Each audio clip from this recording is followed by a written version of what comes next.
नमस्कारम। केरला के गवर्नर श्रीमान राजेंद्र आर्लेकर जी, आर्य वैद्यशाला से जुड़े सभी महानुभाव, देवी और सज्जनों, आज इस गरिमामय अवसर पर आप सभी से जुड़ना मेरे लिए खुशी का अवसर है। आयुर्वेद को सहेजने, संरक्षित करने और आगे बढ़ाने में आर्य वैद्यशाला का महत्वपूर्ण योगदान है।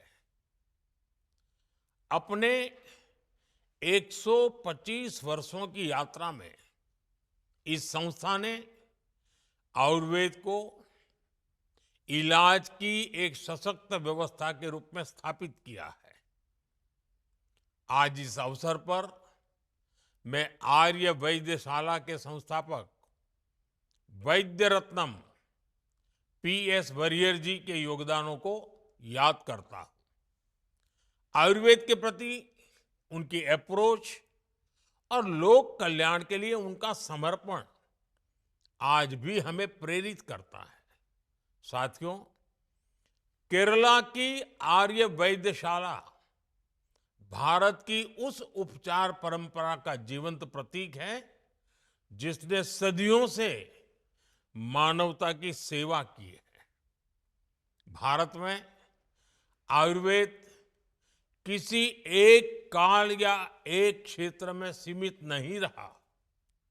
हर दौर में इस प्राचीन चिकित्सा पद्धति ने जीवन को समझने, संतुलन बनाने और प्रकृति के साथ तालमेल बिठाने का रास्ता दिखाया है।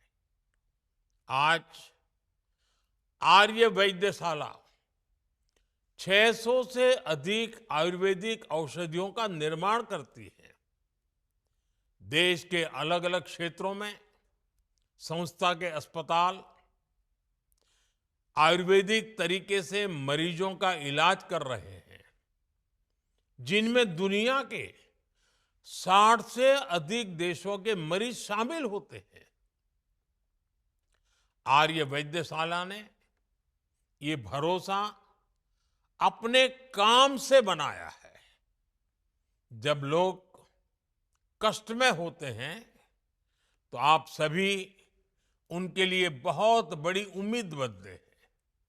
साथियों, आर्य वैद्यशाला के लिए सेवा केवल एक विचार नहीं है, ये भावना उनके एक्शन, अप्रोच और इंस्टीट्यूशंस में भी दिखाई देती है।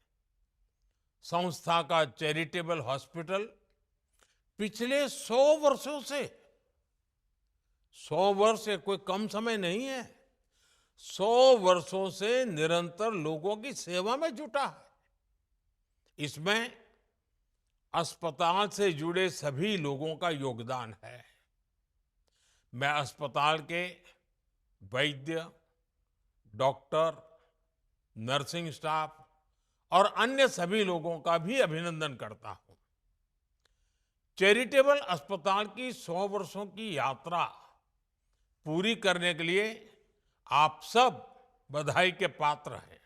केरला के लोगों ने आयुर्वेद की जिन परंपराओं को सदियों से जीवंत बनाए रखा है, आप उन परंपराओं का संरक्षण भी कर रहे हैं, संवर्धन भी कर रहे हैं।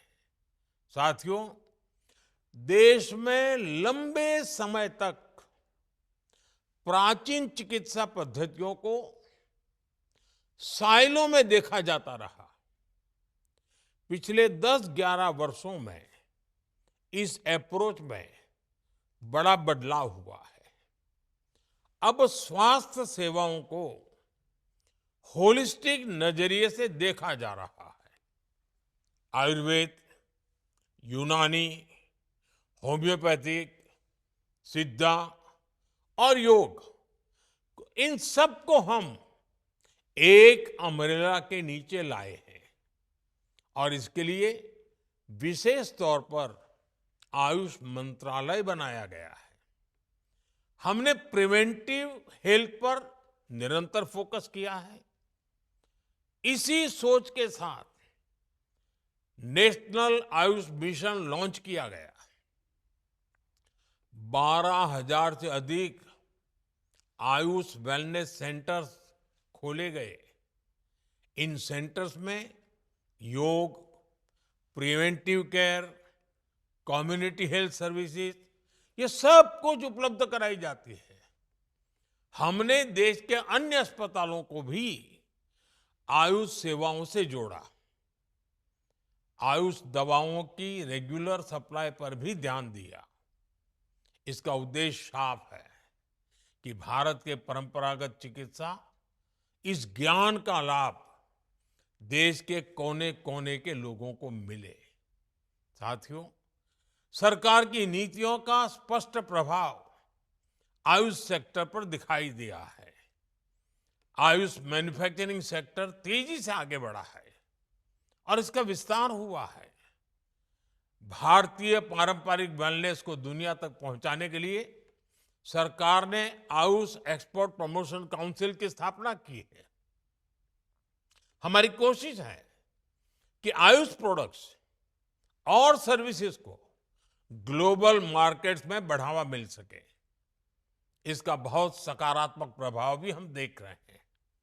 साल 2014 में भारत से लगभग 3,000 करोड़ रुपए के आयुष और हर्बल प्रोडक्ट्स एक्सपोर्ट होते थे।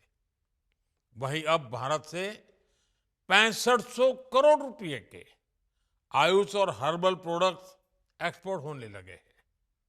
इसका बहुत बड़ा फायदा देश के किसानों को भी हो रहा है। साथियों, भारत आज Ayush based medical value travel के लिए एक भरोसेमंद डेस्टिनेशन के रूप में भी उभर रहा है। इसलिए हमने आयुष वीजा जैसे कदम भी उठाए हैं। इससे विदेशों से आने वाले लोगों को आयुष चिकित्सा की बेहतर सुविधाएं मिल रही हैं। साथियों, आयुर्वेद जैसी प्राचीन चिकित्सा पद्धति को प्रमोट करने के लिए सरकार हर बड़े मंच पर इसे गर्व से आगे रख रही है। चाहे ब्रिक्स देशों का सम्मेलन हो या G20 देशों की बैठक हो, जहां भी अवसर मिला, मैंने आयुर्वेद को होलिस्टिक हेल्थ के माध्यम के रूप में प्रस्तुत किया। गुजरात के जामनगर में वर्ल्ड हेल्थ ऑर्गेनाइजेशन WHO के ग्लोबल ट्रेडिशनल मेडिसिन सेंटर की स्थापना भी की जा रही है। जामनगर में ही Institute of Teaching and Research in Ayurveda, इसने भी काम शुरू कर दिया है। आयुर्वेदिक दवाओं की बढ़ती मांग को पूरा करने के लिए गंगा नदी के किनारों पर औषधीय खेती को भी बढ़ावा दिया जा रहा है। साथियों, आज मैं आप सभी से देश की एक और उपलब्धि साझा करना चाहता हूं। आप सभी जानते हैं कि अभी यूरोपियन यूनियन के साथ ट्रेड एग्रीमेंट की ऐतिहासिक घोषणा हुई है। मुझे ये बताते हुए खुशी है कि ये trade agreement Indian traditional medicine services और प्रैक्टिशनर्स को एक बड़ा बूस्ट देगा। EU मेंबर स्टेट्स में जहां रेगुलेशंस मौजूद नहीं हैं, वहां हमारे आयुष प्रैक्टिशनर्स भारत में हासिल की गई अपनी प्रोफेशनल क्वालिफिकेशन के आधार पर अपनी सर्विसेज प्रदान कर सकेंगे। इसका बहुत बड़ा लाभ आयुर्वेद और योग से जुड़े हमारे युवाओं को होगा। इस एग्रीमेंट से यूरोप में आयुष वेलनेस सेंटर्स की स्थापना में भी मदद मिलेगी। आयुर्वेद, आयुष से जुड़े आप सभी महानुभावों को मैं इस एग्रीमेंट की बधाई देता हूं। साथियों, आयुर्वेद के माध्यम से भारत में सदियों से इलाज का काम होता रहा है, लेकिन यह भी दुर्भाग्य रहा है कि हमें देश में और ज्यादातर विदेशों में लोगों को आयुर्वेद का महत्व समझाना पड़ता है। इसकी एक बड़ी वजह है एविडेंस बेस्ड रिसर्च की कमी, रिसर्च पेपर्स की कमी। जब साइंस के सिद्धांतों पर आयुर्वेदिक पद्धति को परखा जाता है तो लोगों को भरोसा और मजबूत होता है।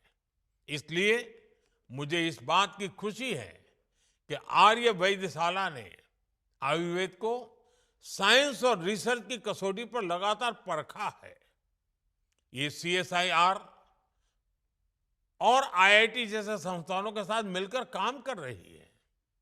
ड्रग रिसर्च, क्लिनिकल रिसर्च और कैंसर केयर पर भी आपका फोकस रहा है।